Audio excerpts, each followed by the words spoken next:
கரெக்டாக நைட்டு 9 மணி. எல்லாரும் ஆழ்ந்த உறக்கத்தில் இருக்கும்போது எனக்கு மட்டும் தூக்கமே வரல நண்பா. காரணம் என்னன்னா, ராமேஸ்வரத்தை சுற்றி பார்க்கணும்னு தோணுச்சு. அதை வீடியோவாக எடுத்து உங்களுக்கும் காமிக்கணும்னு சொல்லிட்டு எனக்கு ரொம்ப ரொம்ப ஆசையாக இருந்தது. அதனால் எட்ரா பைக்கை காலையில் போகலாம் தனுஷ்கோடி அப்படின்னு தோணிடுச்சு. இந்த ரைடு பைக் இன்ஜின் சூடாகி சும்மா அனல் தெறிக்கணும் நண்பா. யா I am start right.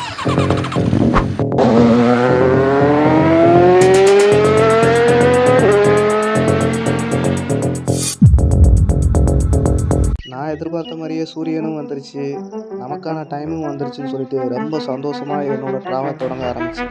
So எல்லாருக்கும் குட் மார்னிங். ஸோ நைட்டெல்லாம் வந்துட்டு ரொம்ப தூக்கம் இல்லை சார். ரொம்பவுமே வந்துட்டு என்ன சொல்கிறது, காலைல எப்படியாவது கிளம்பணும் வைக்கணும்னு சொல்லிட்டு ரொம்ப மைண்டில் ஓடிட்டே இருந்துச்சு சார். நாளைக்கு எப்படியாவது வீடியோ எடுக்கணும் அப்படின்னு சொல்லிட்டு. ஸோ எல்லோரும் நம்ம வீடியோவுக்கு யாராவது புதுசாக வந்துருந்தீங்கன்னா மறக்காமல் subscribe and like share comment பண்ணிடுங்க சார். சரிங்களா? ஸோ எல்லாமே பக்காவாக இருக்குது. சரி, ஓகே, நம்ம போகிற வழியில் ஒரே ஒரு வாட்டர் பாட்டில் மட்டும் வாங்கிக்கலாம்.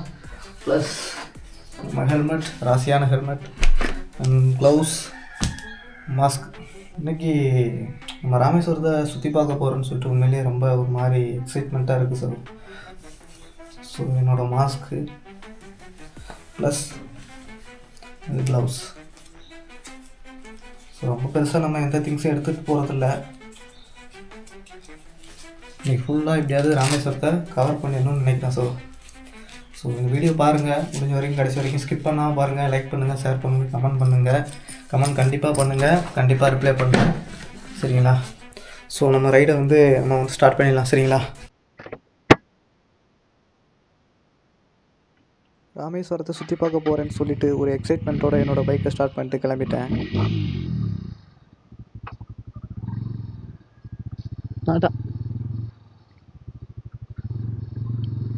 So high Sudha. So morning நம்ம கிளம்பியாச்சு. இன்னைக்கு ஃபுல் அண்ட் ஃபுல் அப்படியே ராமேஸ்வரத்தை சுற்றி பார்க்க போகிறோம் சார். சூப்பராக இருக்கும் போது கண்டிப்பாக வீடியோவை கடைசி வரைக்கும் ஸ்கிப் பண்ணாமல் பாருங்கள். இப்போ மொதல் ட்ரிப்பு நம்ம தனுஷ்கோடி எடுத்துக்கலாம். அது ஏன்னா தனுஷ்கோடி ஈவினிங் 4-6 மணிக்கெலாம் க்ளோஸ் பண்ணிடுவாங்க. இது பார்த்தீங்கன்னா தண்ணி அப்படியே ஃபுல்லாக மேலே தேங்கி நின்றதுனால ரோட்டுக்கு மேலேயே மணலை போட்டாங்க சார். ஸோ கடைசி வரைக்கும் நம்ம இதில் காலை ஊண்டாமலே போயிடணும், முடியக்கூடாது. போயிடுறா. உண்மையிலேயே இந்த மணலில் நான் டிரைவ் பண்ணுறது உண்மையிலேயே எனக்கு ரொம்ப பிடிச்சிருந்துச்சு நண்பா. கிளம்பியாச்சு. ஸோ இதுதான் ராமேஸ்வரம், அதாவது தனுஷ்கோடி போகிற ரோடு. இப்போ முதல்ல நம்ம போகிற பிளேஸ் அப்படி எங்கன்னு பார்த்தீங்கன்னா தனுஷ்கோடி சார். நம்ம போகிற வழியில் பெட்ரோல் அடிச்சுக்கலாம். 2 கோடு தான் இருக்குது. ஸோ தனுஷ்கோடி போயிட்டு ரிட்டன் மொத்த ஊரையும் நம்ம அலசிடலாம், ஒரு அலசு. சரிங்களா? எப்போவுமே ஜேன்னு இருக்கும் சார். உண்மையிலே எப்போவுமே ராமேஸ்வரம் ஜேன்னு தான் இருக்கும். இப்படி சுற்றி பார்க்குறதுக்கு இப்போ நிறையா வந்துருச்சு, ஆளுங்க பூரா நிறையா வர ஆரம்பிச்சிட்டாங்க. ரொம்பவுமே டிராஃபிக்காக இருக்குது.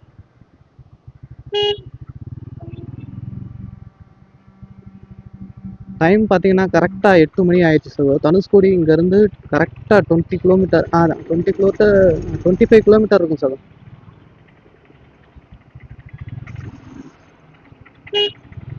ஸோ எல்லாருமே ஆரவாரமாக போய்கிட்டு இருக்காங்க.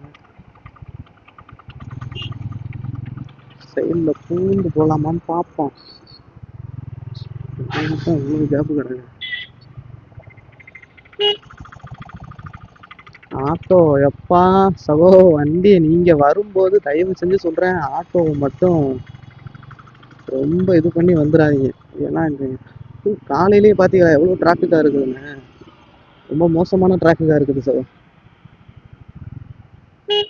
கரெக்டாக நம்ம நைட்டு ஈவினிங் 10 மணிக்கு மேலெலாம் அவ்வளோலாம் இருக்காது. ஆனால் அந்த 6 மணி ஆயிடுச்சாக்கும் அவனுக்கு ரொம்ப ரொம்ப சிக்கல். நம்ம ரூட்டை இப்போ மாற்றி இதில் மாட்டிக்கிட்டோமோ.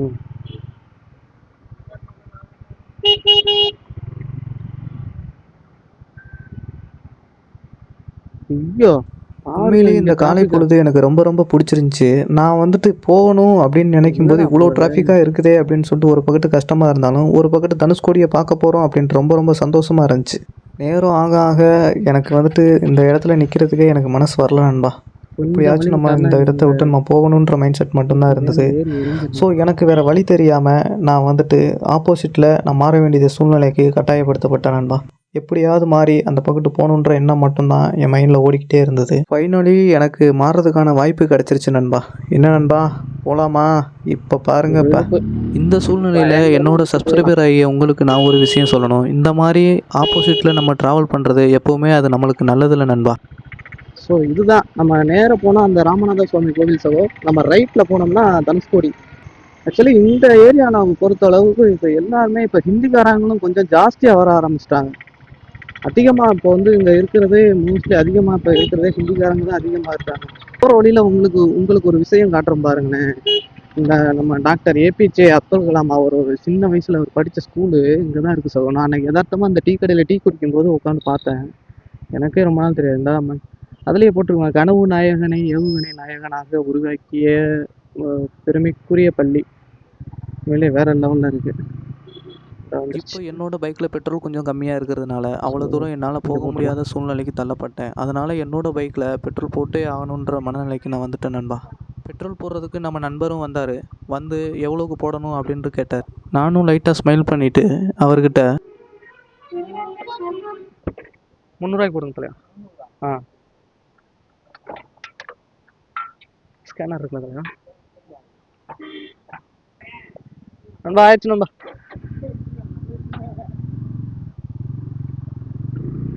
ஸோ அவ்வளோதான், நம்ம பெட்ரோல் போட்டாச்சு சவா. ஸோ எல்லாமே வந்துட்டு இன்றைக்கி ஒரு இடம் விடாமல் நம்ம எல்லாத்தையுமே இன்றைக்கி நம்ம பார்க்க போகிறோம். முடிஞ்ச வரைக்கும் ஒரே வீடியோவை நான் போடுற மாதிரி பார்க்குறேன். அப்படி இல்லைன்னா நான் 2 வீடியோவை நான் உங்களுக்கு கன்வெர்ட் பண்ணி நான் போட்டுறேன் சார். கிளைமேட்டும் கொஞ்சம் ஓகே. இப்போ தான் வந்து வெயில் ஸ்டார்ட் ஆகிருக்கு. டைம் பார்த்தீங்கன்னா கரெக்டாக 8 மணி ஆயிடுச்சு. இல்லை, நம்ம இன்றைக்கி போய் நம்ம தனுஷ்கோடி எப்படி இருக்குமா, தனுஷ்கோடின்னு சொன்ன உடனே எல்லாருக்குமே ஞாபகம் வருது அந்த last road and goes down அப்படின்னு சொல்லுவாங்க அந்த ஏரியாவை. உண்மையிலேயே அங்கே உள்ள மக்கள் அன்னைக்கு எப்படி வந்து எவ்வளோ துடிச்சு இறந்துருப்பாங்கன்னு எனக்கு அதை கற்பனையை கூட நம்ம கற்பனை பண்ணி பார்த்தா கூட அந்த அளவுக்கு நம்மளுக்கு ரொம்ப சங்கடமா இருக்கு சகோ. அது வந்து ஏன்னா எந்த ஒரு அறிகுறியுமே இல்லாம திடீரென்று நைட்டு வந்தது அப்படின்னால பார்த்துப்போப்பா. நைட்டு வந்துச்சு அப்படின்னால எவ்வளோ கஷ்டப்பட்டிருப்பாங்க. காலையில் எங்கெங்கே போகணும், அங்கே ஸ்கூலுக்கு போகணும், இதுன்னு சின்ன பொண்ணுங்க எவ்வளோ பேர் இறந்துட்டாங்க. உண்மையிலேயே அது எனக்கு சொல்ல ஒரு மாதிரியா, ஒரு பக்கத்து பார்க்க போகிறோம், உங்களுக்கு காமிக்க போகிறோன்ற சந்தோஷம் இருந்தாலும் இன்னொரு சைடு உண்மையிலேயே அது ஒன்றும் யூகிக்க முடியாது சகோ.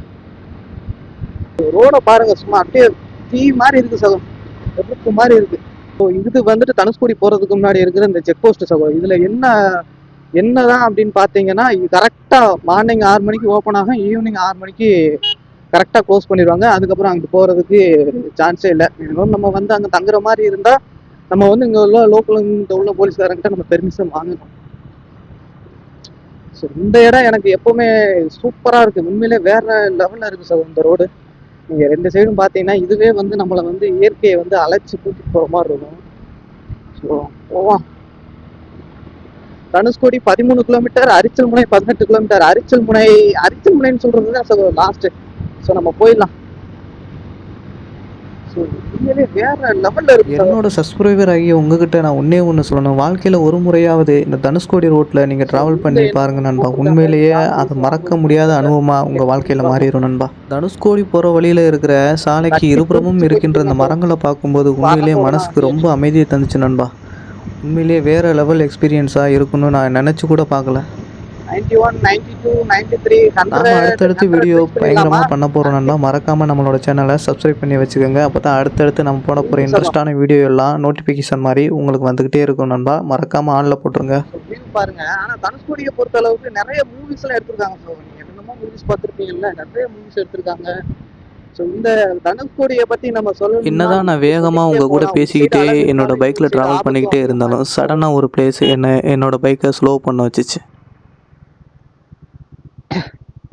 ஸோ இன்னும் ஒரு செக் போஸ்ட்டு. ஸோ இதுதான் வந்து கோதண்ட ராமர் கோவில். நம்ம லெஃப்டில் கட் பண்ணால் கோதண்ட ராமர் கோவில். நம்ம வந்து தனுஷ்கோடி போயிட்டு திருப்பி ரிட்டன் வரைக்கும் நம்ம உள்ளே போயிடலாம். இதுக்கும் ராமாயணத்துக்கும் வந்து ரொம்ப தொடர்பு இருக்குது சார். ஸோ பார்த்தீங்களா குதிரை எவ்வளோ அழகாக இருக்குதுன்னு சொல்லிட்டு. தனுஷ்கோடியை நெருங்க எனக்கு ரொம்ப ஆசையாக இருந்துச்சு. ஸோ அதனால் என்னோடய பைக்கையும் நான் வேகமாக ஓட்ட ஆரம்பிச்சிட்டேன். உண்மையிலேயே இந்த காலை பொழுதுக்கு நடுவில் 2 பக்கம் கடலுக்கு நடுவில் இந்த மாதிரி ட்ராவல் பண்ணுறது வேறு லெவலில் இருக்கிறது நண்பா. வேறு லெவலில் இருக்குது. தட்டி பிரிச்சுக்கிட்டு போயிட்டு இருந்தேன் நண்பா. சும்மா அப்படியே இன்ஜின்னு சும்மா தகன்னு இருந்துச்சு நண்பா. அடிச்சு நம்ம பைக்கோட பெர்ஃபார்மன்ஸை பிச்சு உதறிக்கிட்டு இருந்துச்சு நண்பா.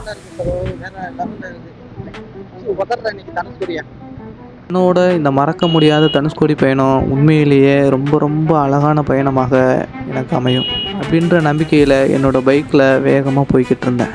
இந்த ரோட்டில் என்னால் அதிகமாக வாகனங்களை என்னால் பார்க்க முடிஞ்சுச்சு நண்பா.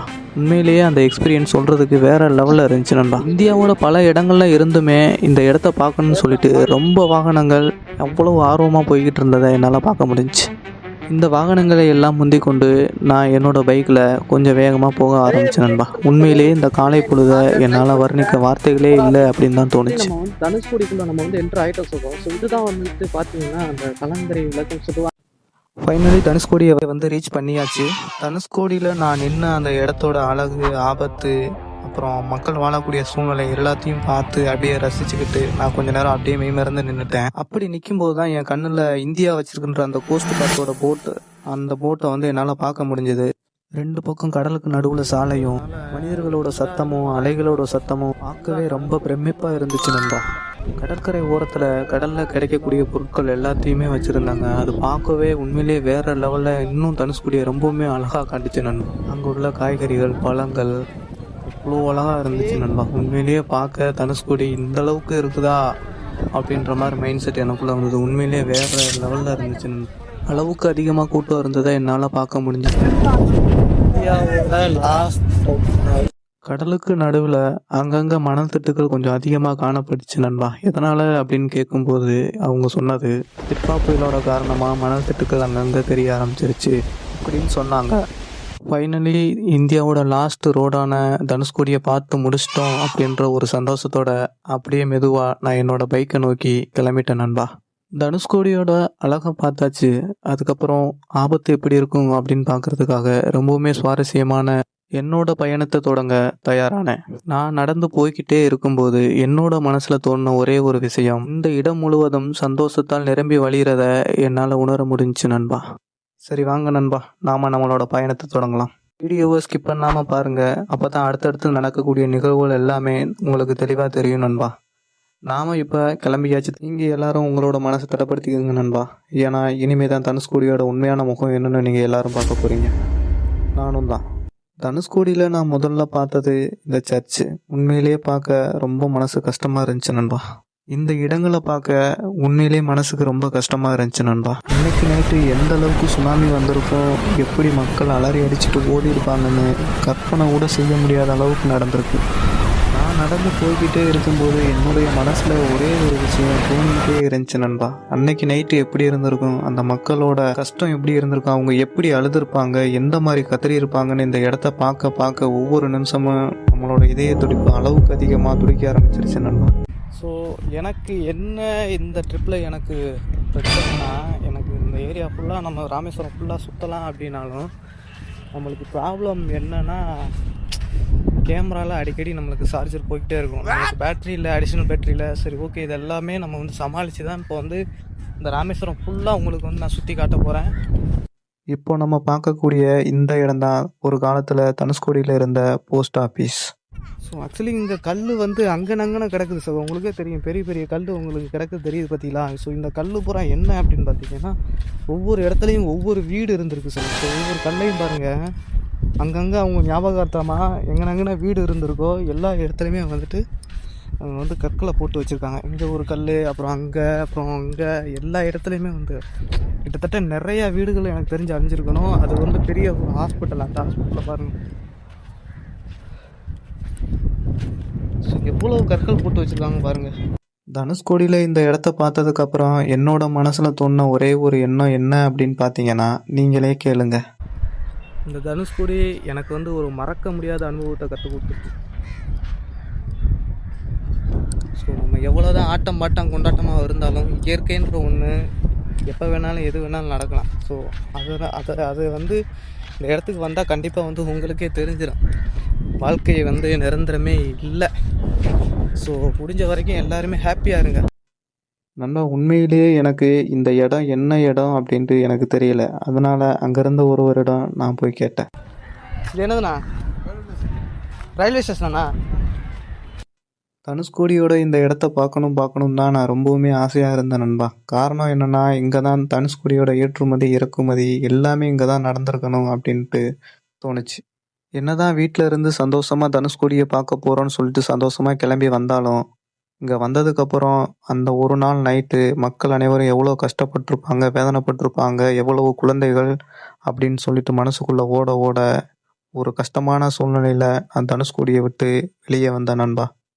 இந்த வீடியோவை பார்த்ததுக்கப்புறம் உங்களோட மனசில் என்ன தோணுச்சு அப்படின்னு சொல்லிட்டு மறந்துடாமல் கமெண்ட் பாக்ஸில் கமெண்ட் பண்ணிடுங்க நண்பா. ஏன்னா எனக்கு உண்மையிலே மனசு ரொம்ப கஷ்டமாக இருந்தது, இவ்வளோ கஷ்டப்பட்டுட்டாங்களே அப்படின்னு. ஃபைனலி நான் தனுஷ்கோடியை விட்டு வெளியே கிளம்பிட்டேன். என்னோட அடுத்த பயணம் கண்டிப்பாக உண்மையிலேயே வேறு லெவலில் வெறித்தனம் பண்ண போகிறேன். ஸோ மறந்துடாமல் எல்லாரும் சப்ஸ்கிரைப் பண்ணுங்கள் நண்பா, லைக் பண்ணுங்கள், ஷேர் பண்ணுங்கள், கமெண்ட் பண்ணுங்கள். கண்டிப்பாக கமெண்ட் பண்ணுங்கள் நண்பா. ஓகே, பாய்.